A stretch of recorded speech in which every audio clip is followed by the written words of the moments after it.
What I'd like to do today is to offer some initial findings about the long-term impact of Birthright Israel. Well, previous research, as most of you in this room know, demonstrated that there were strong and important attitudinal changes as a result of participation in Birthright Israel. Our work also showed that there was some evidence of increased levels of connection to Israel, connection to a local Jewish community, actual engagement in a local community. But to some extent, the evidence was disappointing. The strength of the attitudes were never in line with the behavior that we were able to measure. So in this study, we wanted to find out down the road, 5 years, 7 years, 8 years, 10 years later, is there increased involvement in the community?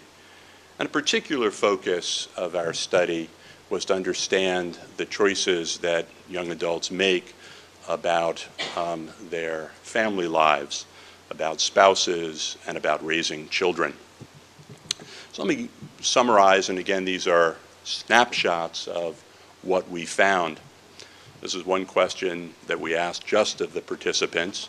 We asked them a number of items, a number of questions about how they thought about their experience. And this particular pie chart is a good summary of it. Bottom line is that participants 5, 6, 7, 8 years after the program still had a very, very positive view of the program. And the majority of them saw it as a life-changing experience. Would that they said that about the courses that I teach at the university. So I'm going to show you now a series of slides which summarize some of the evidence about connection to Israel, involvement in the local community, and some of these marriage and family variables. And in each case, the summary of it is on the right-hand side of the slide. This is our measure, the standard measure of connection to Israel. This is essentially how many people mark the highest end of the scale, saying that they are very much connected to Israel. And in this case, the participants were nearly 1/4 more likely to be very much connected to Israel. One of the interesting things about the data, and it has in part to do with the nature of the population that went on Birthright during the period 2001 to 2004. It was a time of the Intifada, Matzav. It was perceived to be dangerous by some to travel to Israel. So there were slightly more people who applied to the program, who were highly engaged young adult Jews, and they just hadn't been able to get to Israel under other auspices.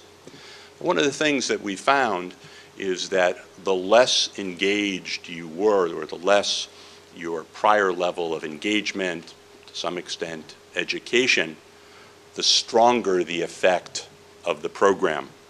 So essentially the effect of Taglit is greatest for participants who come from families where Jewish ritual and Jewish education is not the norm, and you can see that on the left side of the slide. Now in all of these comparisons, we're looking at people who went on the program, the participants, people who didn't go on the program.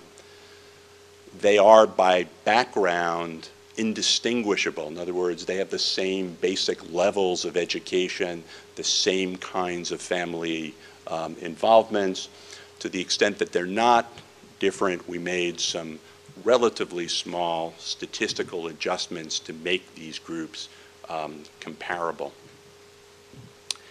This is the measure of participation, important community activity, attending services. This is the probability of attending monthly or more. You see Participants are 28% more likely to attend services than monthly or more than non-participants. We had a measure, this is an attitudinal measure, of the importance of marrying a Jew. Participants were almost 50% more likely to say that it was very important. And these were the unmarried, non-Orthodox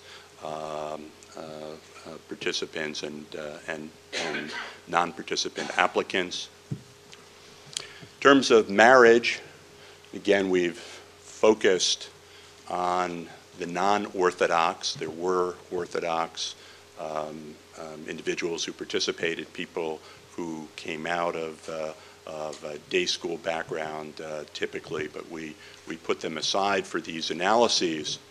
And some will look at this and say this is the most dramatic finding that we have, that the non-Orthodox participants are almost 60% more likely to be married to a Jew. So what did we learn? And I've run through this pretty quickly. Again, you have the details in your folders. First, that participation in Taglit-Birthright Israel, is a life-changing experience. Participants become strongly connected to Israel. Participants develop a sense of Jewish peoplehood. Participants are more likely to marry Jews and to seek to raise Jewish children. My summary of it is that marriage and family is a way for these young adults to vote Jewish, to vote to be part of the Jewish people. So what does this mean for the Jewish future? And I propose these understandings only to stimulate discussion and to begin a conversation. Well, the first is that intense, meaningful educational experiences matter. I think oftentimes we have this view that the trajectory of Jewish life is fixed, it can't be changed. What Taglit-Birthright Israel demonstrates, and this evidence pretty strongly demonstrates, is that you can alter these trajectories. Second is that Judaism and Jewish life can be made relevant for the next generation, whether we call them millennials or we have other terms for them, a generation that has unlimited opportunities, or it seems unlimited opportunities, to engage with other elements of culture. And it's especially important for those who've never benefited from intensive Jewish education and Jewish experiences. And the final, call it implication, is that engagement with Israel is a powerful unifying force. That I've often been asked, if one sent Birthright participants to one of the places I've never been but would like to go, Cancun, would you in fact have the same impact? And everything we know about Birthright suggests no. That there is something about being Eretz Yisrael, there is something about learning about one's culture and heritage, and that Taglit has the potential to engage the majority of diaspora young adults, and in so doing, transform Jewish communities, not only in the diaspora, but also in Israel.